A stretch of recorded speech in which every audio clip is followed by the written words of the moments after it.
ಅದ್ರ ಚಿಂತೆ ನಿಮಗೆ ಯಾಕ್ರಿ? ಲ್ಯಾಬ್ ರಿಪೋರ್ಟ್ ಏನೇ ಇರ್ತದೆ, lab report first of all lab report ಓದೋದು ಬಿಡ್ರಿ. ಅದ್ರ ಚಿಂತೆ ನಿಮಗೆ ಯಾಕೆ?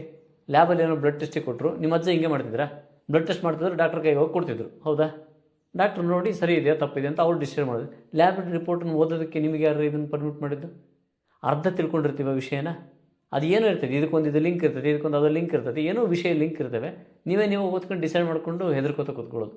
ಅದ್ರ ಕೊಡುಗೆ ನಿಮಗೆ ಯಾಕೆ? ರಿಪೋರ್ಟ್ ಸರಿ ಇದೆಯಾ ಸರಿ ಇಲ್ವಾ ಡಾಕ್ಟ್ರ್ ಹೇಳ್ತಾರೆ.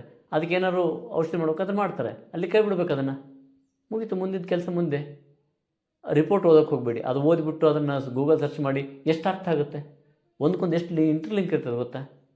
ಒಂದಕ್ಕೊಂದು ಎಲ್ಲೋ ತುಂಬ ಲಿಂಕ್ ಇರ್ತದೆ. ಆ ಲಿಂಕ್ಗಳನ್ನು ಅರ್ಥ ಮಾಡ್ಕೊಳ್ಳೋದು ಕಷ್ಟ. ಹಾಗೆಲ್ಲ ಲ್ಯಾಬ್ ರಿಪೋರ್ಟನ್ನು ಓದಿ ಗಾಬರಿ ಆಗೋದು, ಟೆನ್ಷನ್ ಮಾಡ್ಕೊಳ್ಳೋದು, ಇದೆಲ್ಲ ಗಾಬರಿ ಟೆನ್ಷನ್ ಬರೋದು ಗಟ್ ಹೆಲ್ತ್ ಆರೋಗ್ಯ ಇಲ್ಲ ಅಂದರೆ. ಗಟ್ ಹೆಲ್ತ್ ಚೆನ್ನಾಗಿತ್ತು ಅಂದರೆ ಏನೋ ಬಂದಿದೆ ನಿಮ್ಮ ಕಾಯಿಲೆ ಅಂತ, ಹೌದಾ ಬಂದಿದೆಯಾ ನೋಡೋಣ ಬಿಡು ಅನಿಸುತ್ತೆ. ಗಟ್ ಹೆಲ್ತು ಆರಾಮಿಲ್ಲ ಅಂದರೆ ಆ ಸಣ್ಣ ಪುಟ್ಟ ವಿಷಯನೂ ತುಂಬ ಗಾಬರಿ ಮಾಡಾಕತ್ತೆ, ಭಯ ಹುಟ್ಟಿಸುತ್ತೆ. ಮೊದಲು ಗಟ್ ಹೆಲ್ತನ್ನು ಚೆನ್ನಾಗಿ ಇಟ್ಕೊಳ್ಳೋದು ನೋಡ್ಕೊಳ್ಳೋಣ.